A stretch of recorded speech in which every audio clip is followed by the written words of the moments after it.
Greetings everyone and welcome to my channel. I'm your host Captain Ryan. Today's video has got me continuing the Road to the Conqueror series.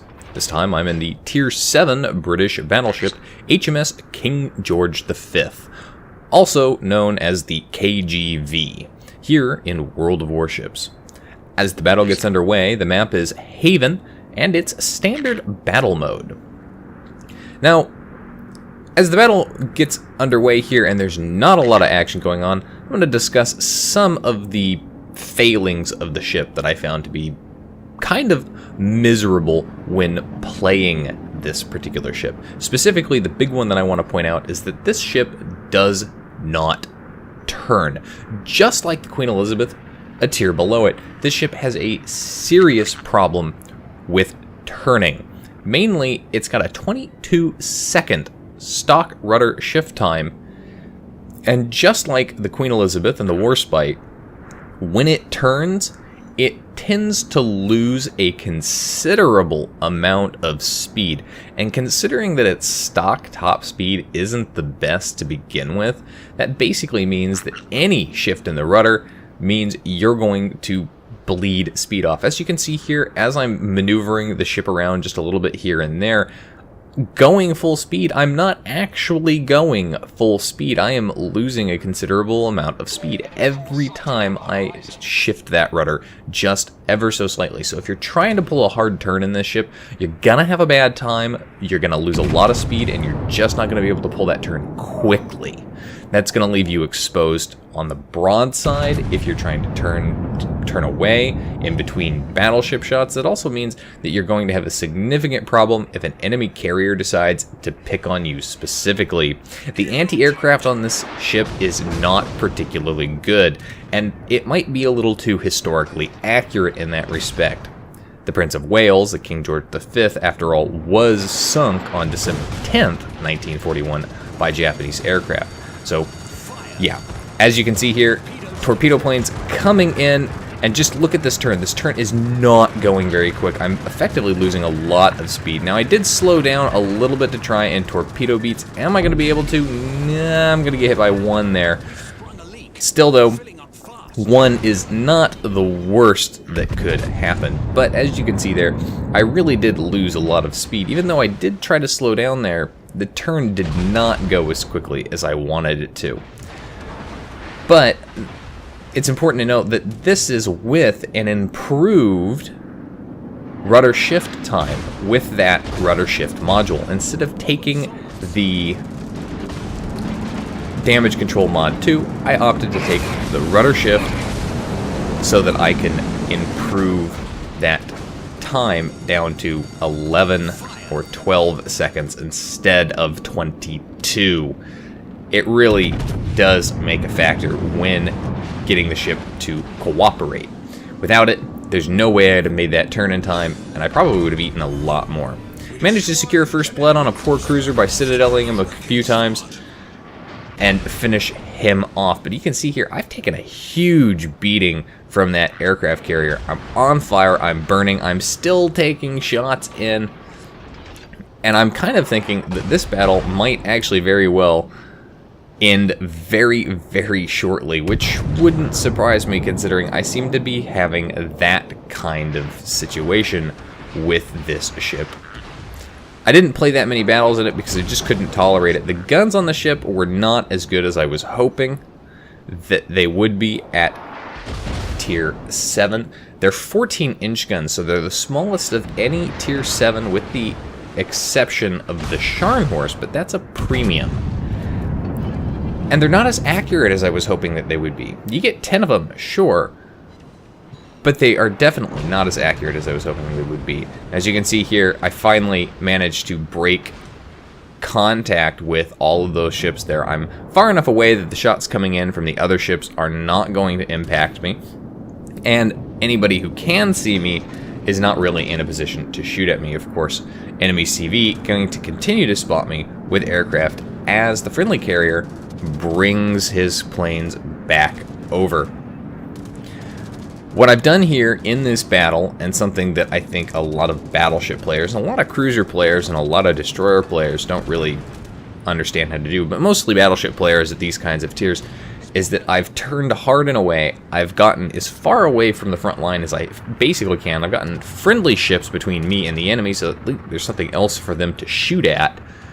And I'm just going to kind of hover back here. I'm not going to fire my guns. I'm not going to look for targets. And I'm just going to wait, and I'm going to start recovering some health.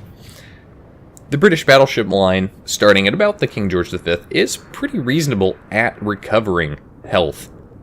It's not, you know, Conqueror levels, but it is, at the very least, capable of recovering a sizable chunk of your HP that's going to allow you to get back into the fight.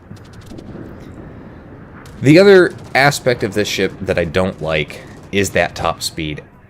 It's faster than the Colorado, sure, but the Colorado also has better armor and bigger guns. So, in comparison to something like the Gneisenau, you're going to feel very, very sluggish. I think the top speed of this ship, even upgraded, is only 28 knots. Managed to citadel that Aoba over there, and don't quite get enough shots on him to finish him off, but he is down. So the enemy team now down 2 of their 3 destroyers, which is very excellent for my team, and 2 cruisers. Now 28 knots is not a bad speed for a battleship at any tier. As we know, the Montana at tier 10 only gets 28 knots, and the Yamato only 28 knots. The problem here, again, goes back to that rudder shift and the fact that this ship tends to bleed speed every little shift of the rudder. So you're going to find yourself in a situation where you're never going top speed. Combined with the anti-aircraft problems on this ship, the other thing that you're going to want to upgrade as quickly as possible on this ship, next to the propulsion, is going to be your range. The stock range on this ship is just not good. In fact, the stock range on this ship at tier 7 is absolutely atrocious. And if you find yourself constantly up-tiered in this ship, and being a tier 7, you probably are going to find yourself constantly up-tiered. You're going to have a very, very bad time. Even at tier 7, the range is just so short that you're just not going to be able to reach out and touch people, which means you're going to have to get closer than you really want to, and that means you're going to make yourself a target. And the armor in this ship is not the best, which means you're going to get shot at. And you're probably, at higher tiers, going to get shot at with high explosive by things like the Lion. And as we know, high tier British battleship high explosive is just going to set you on fire and burn you down. With the limited HP pool that this ship has, that means you're going to die pretty quickly. Ultimately, this battleship also suffers from the same thing that all of the British battleships from the Queen Elizabeth up effectively suffer from, and that is it relies very, very heavily on having good teammates. It relies on having those destroyers and cruisers out front to protect you from enemy destroyers and to help spot targets. Because if you're playing forward in this ship, you don't really have the concealment, you don't really have the spotting, and you definitely don't really have the range or the armor to deal with that kind of thing. And again, when you've got an aircraft carrier player that knows what they're doing, that carrier player is just going to come in and cause you some significant problems. Now, I'm continuing to put shots out here as I start my turn back, and I'm heading finally towards the enemy base. I'm going to go ahead and push up with the rest of my team, but I'm hanging pretty far back here. Again, that carrier player hit me pretty hard, and I really don't want to make the same mistake and be his primary target. Enemy Colorado meets a fiery end, thanks partly to me. Don't manage to secure a kill on that, kind of disappointing. But whatever, it's 1 fewer guns and fewer big guns out of the game. There's still 1 enemy destroyer left. The enemy team still has a carrier, but the enemy team is down on ships. My team definitely leading the way here, only having lost 4 so far. So we're definitely up on points here, and we're now finally in a position where we can really begin to put pressure on the enemy's base. Friendly ships hiding in a smoke screen there. There were torpedoes coming in, and I'm pretty sure those are from a destroyer. So we know that there's a destroyer somewhere over here. We just don't know where he's at. In the meantime, I've got another Colorado way out in the distance. I've got high explosive loaded, and I can tell which direction he's going based on how the smoke on those stacks is. If you don't play with high resolution and the particulate effects, this is kind of one of the limiting features for you in the game. But if you do, you can tell which way an enemy ship is going to start moving based on its smoke. If they suddenly decide to stop and turn around, you can actually see that on the particulate effects on the smoke. You can watch that smoke screen go from full slowly and then up and then reversing, and that kind of will give you an idea which way you want to aim, whether you want to aim to the stern, whether you want to aim to the bow, what you want to do there. And of course, if they're dead stopped, there's no smoke coming out of the funnel at all, and that's a good way to indicate whether or not an enemy player is actually just standing still. Managed to set that Colorado on fire. He's burning nicely. He gets shots in return and does actually manage to set me on fire here, which is really kind of annoying. Colorado's not usually known for firing high explosive. If he had actually tried to fire armor piercing, he probably would have citadeled me and caused some significant damage. There's the enemy destroyer I was concerned about. The enemy CV sending more dive bombers back over, but instead of focusing me down, he's actually focusing down the Gneisenau next to me, who's got more health than me, and I'm kind of surprised. But so long as the Gneisenau and I are together, we should have enough firepower to be able to defend ourselves against that carrier. However, we do have to watch out for a combined assault between that destroyer and that carrier.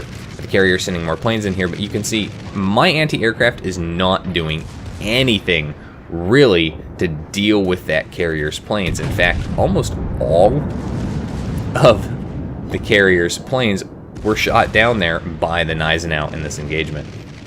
Switching over to armor piercing here, something that you don't see a lot of British battleship players do, and it's kind of disappointing.